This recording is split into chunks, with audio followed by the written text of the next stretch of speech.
Withlacoochee River Electric Cooperative, member-owned, community-focused, providing safe, affordable, reliable power since 1947. This is your host, Ashley Wilson, WREC's own multimedia communications specialist. I'd like to welcome you to our podcast, WREC Talks. It's electrifying.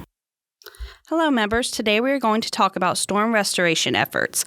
Living in Florida, we are prone to hurricanes and really just storms that can knock out a large amount of power at one time. WREC is fortunate enough to have a large number of linemen, so when this happens to us, we may only need a few outside contractors to come in and help restore power to our members. However, other co-ops are not as lucky and rely strongly on fellow co-ops and contractors to come in and help them restore power to their members, which is called mutual aid. This falls under one of Electric Cooperative's founding principles, cooperation among co-ops. Co-ops are always willing to lend a helping hand to others.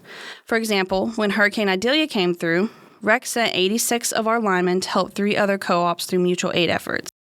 Here with me today to discuss the different aspects of storm restoration and his experiences is WREC's very own Kevin Vaughn. Good morning. Kevin, before we dive into today's topic, can you tell our listeners how long you've been with WREC and what exactly it is you do for WREC? So my title is a line erector. That's the official title. So I started with WREC in, March 17th of 1997. So this March will be my 27th year. So I'm going on just a little over 26 years now. That's a long time. Yeah, it feels like a long time. But no, it's been a good career, so I've enjoyed it. So, especially being here that long with Withlacoochee, I hear you've done a lot of storm work. How many would you say that you, off the top of your head, WREC storm work you've done? Well, the company sent, I guess my first storm was 2004, August 13th, 2004 with Hurricane Charlie. And since then, with the last storm being Idalia, that makes 19, all right? Goodness, so many. quite a few storms, yeah. So of all the 19 storms that you've been a part of helping restore power to our members and other co-op members, are there any memorable moments that stick out with you? Actually, 3, I guess. Of course, your first storm is going to be memorable because that's your first actual storm. And if you've never been to ground zero for a hurricane, if you haven't been affected personally, the pictures in the news that really doesn't do justice to the amount of damage and to the structures, to the power lines. So it's memorable in that aspect of being my first storm, Hurricane Charlie. It was a smaller storm in comparison to many, but quite extensive on the damage. I guess probably my most memorable storm would be I've been to Louisiana twice. Hurricane Katrina being the first, and then Hurricane Ida. Hurricane Katrina is probably my most memorable simply because of the conditions. Oh, yeah. A lot of times when they send us off, we're able to find a hotel or something and stay in a fairly decent accommodations, which means a lot if you're working 16-hour days. Being able to come back, get a hot meal and somewhere, hot shower. Oh, yeah. Makes a big difference. That comfort, yes. Yeah, and we understand, too, that a lot of people are affected. They're out of power, and they're not receiving that yet, and that's one of the reasons we're there. Mm-hmm. But Hurricane Katrina, we were seeing damage all across I-10, a couple states before we even got to Louisiana, which we knew it must be bad. Usually you're getting closer to ground zero before you see any damage, and we were seeing the effects of the storm, across Alabama, across some of the other states. So we knew it was going to be bad when we got there. But we were in Tent City. We were in a circus tent for 14, 15 days on Army cots. They had big air conditions at one end, and we weren't prepared for really no blankets, I rolled a shirt up for 14 days as a pillow. There was nowhere to go and buy anything else because everything was out of power. The damage was extensive. We stayed in St. Tammany Parish, which is right across Lake Pontchartrain from New Orleans. And you can remember, if everybody remembers Katrina, how hard New Orleans was hit. Oh, yeah, I remember that. So we were not far from there. And long hours. Usually when we go into a place, we can help restore power within a couple weeks. Mm-hmm. When we got to Katrina, other crews had worked for a week. We worked 2 weeks, and we only got one feeder rebuilt in that amount of time. It was a total rebuild. There was no, all the poles were broke. There was, that particular co-op had 5,000 miles of line and 4,500 of it was on the ground. Wow. It was total rebuild, just push with, bulldozers, front end loaders. They would just push, clear us a new right away, and we would start setting new poles. There was no salvage anything. It was gone where we were. And did they warn y'all about that before you went up there? We didn't know what we were getting into. I mean, we knew it was bad, but you don't really get the grasp of it till you get there and see it with your own eyes. Right. I mean, some of the roads we would roll in, and the pine trees were broken off 15, 20 feet high as far as the eye could see. It looked like an atomic blast that went off. I mean, there was no trees. They were literally gone as far as you could see. A lot of areas we go to, they're defoliated. There's no leaves left on the tree limbs. But this particular area, there weren't any trees left. Wow. I mean, it was bad. I can only imagine. It was total rebuild, and that's probably my most memorable, having to stay on that Army cot for 2 weeks and working long hours. They did have portable showers that came in. They'll bring them in like they use out west for the smoke jumpers, the firemen. Mm-hmm. And that's pretty common now if you go on storm. They have people that come in that cook the food, that have the accommodations kind of set up for the linemen. Mm-hmm. And you'll have help from all over, different states. I've always enjoyed that part too. You'll meet linemen from, West Virginia, from Texas, from other states coming in, Oklahoma, from all over the country. So you really feel like you're part of something bigger than yourself, and that's something I've always enjoyed, was felt like you were part of, our company, sending everybody out. You felt like you're going to help others, and I've always enjoyed that. That's good. Yeah. So when you experience that, does that change kind of how you prepare when you go do storm work now? Like, do you take blankets and extra stuff that you might possibly need? Yeah, it is a voluntary basis. I mean, we always volunteer to go. And so we do ask what kind of accommodations. But, if you've been to one, you kind of, what to prepare for. You're going to be there for at least 2 weeks. That's what we pack for.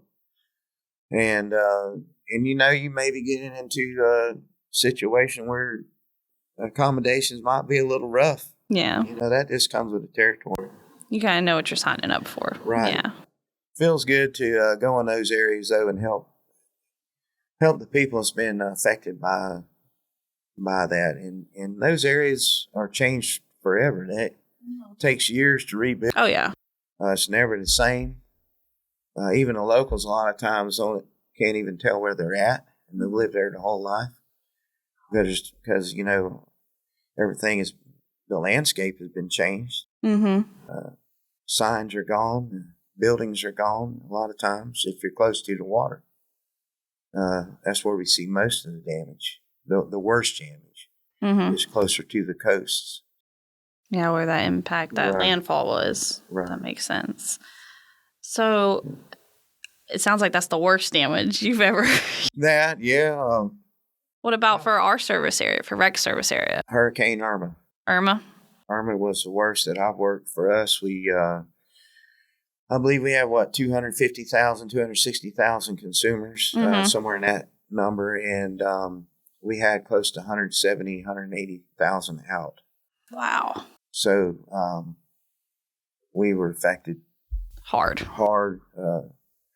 I worked mostly the Lacoochee, Trilby area, Nobleton area during that storm, and Nobleton was the amount of tree damage in that area. We worked 9 straight days, and I was proud of our company, proud of our linemen. I worked with some of the best linemen, I think, in the industry, and all the linemen are good guys, but I mean, they just shined that particular 9 days. We didn't have any outside help, believe it or not, and we had our entire company back up and running in 9 days. That's amazing. Which was amazing. Yeah. And I was proud of everybody that was involved in that restoration. I like hearing that too, because I'm newer to the company. I've only been here since March. So I've only dealt with one hurricane so far, Right. Which obviously my role is a little different. But I know we got people back up, I think within like a day and a half or something like that. Maybe a day this past Idalia hurricane. So that's great to hear. We were fortunate with Idalia. We did have some effects, but I'm glad we didn't get a direct Oh, for hit. sure. So to me, Irma was a lot worse. Most of our damage on Idalia in our service area. You get closer to the Panhandle, where some of our crews went in North Florida. You see more of the effects of the wind damage and further inland. But and that for the consumer that's out there, when they tell you that a Cat 3 or 4 is coming, you definitely need to leave, because if you've never been to ground zero, you can't imagine the amount of damage that those storms can produce. A lot of the tornadoes that spin off from those type storms. So the damages you really can't imagine unless you've been there. I'm like trying to picture this, what you're saying, and it's just like unbelievable. Like, oh goodness, I feel so bad for those people. Luckily, I've never been affected like that personally, which brings me to my next question. With all the different impacts we've had in this area, have any of them personally affected you and your family? Not my home. Even during Irma, the different storms, it's been close. I've been fortunate that my home wasn't damaged, or any of my family personally. Oh, that's good. Been fortunate in that aspect. So it's mainly just being sent to help others. So, which I know you touched on it a little bit, but is there anything else? Like, how do you feel about when you're able to go provide mutual aid for other co-ops and their members? Well, you feel that you're part of something bigger than yourself. I've always been proud of that. You want to go and help. From the situation that those people are in, and it's going to affect them for a long time. So just being able to restore power gives them a little bit of sense of getting back to normal, if you could say that. Just having that power on or back, able to get power back to their homes or to their schools. I know when we went to Katrina, we were able to get we were the first line crews to get power on to the school and the Red Cross. We were the first crews out of all the crews there. They got a feeder back on with that amount of damage. So, we take pride in that, not being prideful, but just proud of our men, proud of our company, and proud of that. So, yeah, you feel good being able to go and help. And I've been overwhelmed by the response of the people who were there to help. When we were in Hurricane Ida, East Baton Rouge, the locals there, they would bring us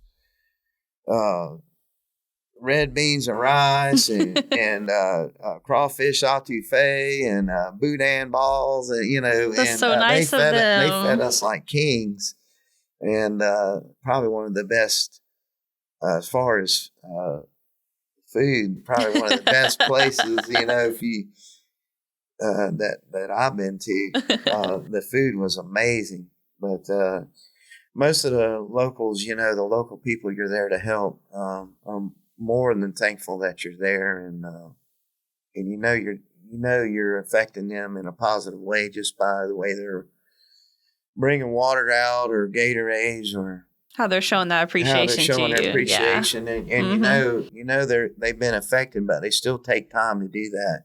And that means a lot to the linemen. We're in, dangerous situations, can be very tough situations you're in as far as the environment that you're in, the amount of work that you're being asked to do and that amount of time, that short amount of time that you're there. Mm-hmm. So that means a lot to the linemen is the consumers out there that support us. We appreciate that when somebody comes out and says, hey, we appreciate you and what you're doing. And even here on a local basis when it's not a storm, that means a lot. That means a lot to the linemen because not everybody views us in a good way sometimes. Yeah, so I've heard with running our social media, some people, which I get it, they might get some tempers or anything when you don't have power, especially if it's 1,000,000 degrees being in Florida. It's hot and they want their power on. We understand that, but a lot of times it may look like we're not that busy, but there's a lot of planning that goes into storm restoration, into just a normal line build, a normal day. Mm-hmm. You can't just go out there and just... it's not a flip of a switch. So to say. So there's a lot of planning that's involved, a lot of, and a lot of times if you're not in that industry, you don't understand what's going on. Oh, 100%, yes. You take advantage, you go and flip the switch in your house and you just kind of take... You take advantage for how easy your power comes on. And there's a lot more that goes into it. Mm-hmm. And it may take us months and months to build something on a normal basis. And then you have a storm come through. Just the amount of damage and work that goes into something like that just to get it back on within that short amount of time. Mm-hmm. My hat's off to all the linemen out there that take time to do that and away from their own families. Mm-hmm. I remember during Hurricane Irma, I'm actually on a different company's power, and we were working 16-hour days restoring power in our own system, and I was going home to a house with no power for 2 weeks myself. Wow. So, no damage to my home other than the power being off, but just going home to a hot house. For sure. No, cold shower or no shower for till they got power restored at my own home. So I understood what those linemen were going through too. Yeah, and some people forget that. They forget you might work for one power company, but that doesn't mean that's what your power is, and you could just be like them. You could be out of power too. Right. So I guess earlier you were asking the question if I'd been affected, but no damage, just having the power off and still having to go in and do your job and do my job. Yep. And, so that's another way of looking at it. Sacrifices you give. So do you have any advice you'd like to give our members when it comes to storms? I know you did say if there's a 3 or higher coming towards your area, just to leave. It's not safe. Don't try to ride it out. If it's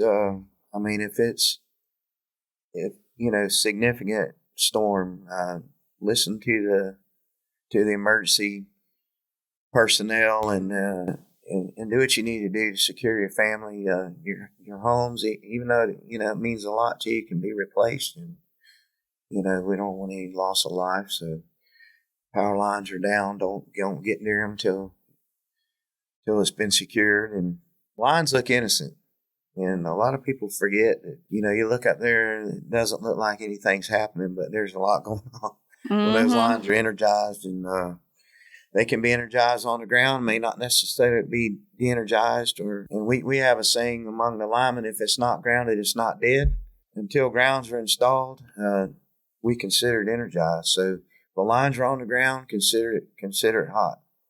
Consider it energized. You need to wait till the crews get in there and emergency personnel has cleared the area, and we know it's safe to go back into those areas, especially during a storm. A lot of people don't realize too, when a storm comes through, if if your roof is off your house, all the nails are in the road. And the flat tires and things like that from the roofing nails. A lot of people don't realize that and go driving through there, and next thing you know, you're buying four new tires that you didn't need to buy. A lot of people forget about the safety aspect of it. We tell people all the time through our social media that if you see a down line, like you said, think it's hot, think it's energized. We tell people stay 50 feet. That's just as safe. So I do have one last question for you. I hear throughout the co-op that you have a nickname, that it's Turkey Man. Yes. Care to elaborate why you're called Turkey Man? Well, yes, I have a side business. I build custom turkey calls. That's awesome. And so I have a little hobby, I guess. Mm-hmm. I have a wood shop at home, and I build calls, custom turkey calls, and they ship all over the country. I sell them all over the country. That's so cool. But just a little side business. So everybody started calling me Turkey Man. I love it. Yeah, so that's how, I guess that's how they come up with a nickname. And I don't remember 97. So I've been woodworking or building those calls since 97. So everybody calls me that. Even Mr. Lambert calls me Turkey Man. So everybody does. So I heard it, and I was like, I had to ask. Had to know why it was Turkey Man. Most guys don't even know me by my first name. It's Turkey Man. Well, if you're listening, this is Turkey Man. His name is Kevin. Well, thank you, Kevin, for joining us today. You're welcome. I'd also like to say thank you for your dedication to the company and any sacrifices you and your family have had to give. Thank you. We really appreciate it. It's been an honor to work here, and then about getting closer to retirement now. But if duty calls, we're ready to go. So that's always great to hear. We love hearing when people love working here. I mean, I personally do too. So, but thank you again, and thank you to our members for listening. We hope you enjoyed learning about storm restoration and getting to hear some of Turkey Man Kevin's stories. With Lacoochee River Electric Cooperative, member-owned, community-focused, providing safe, affordable, reliable power since 1947.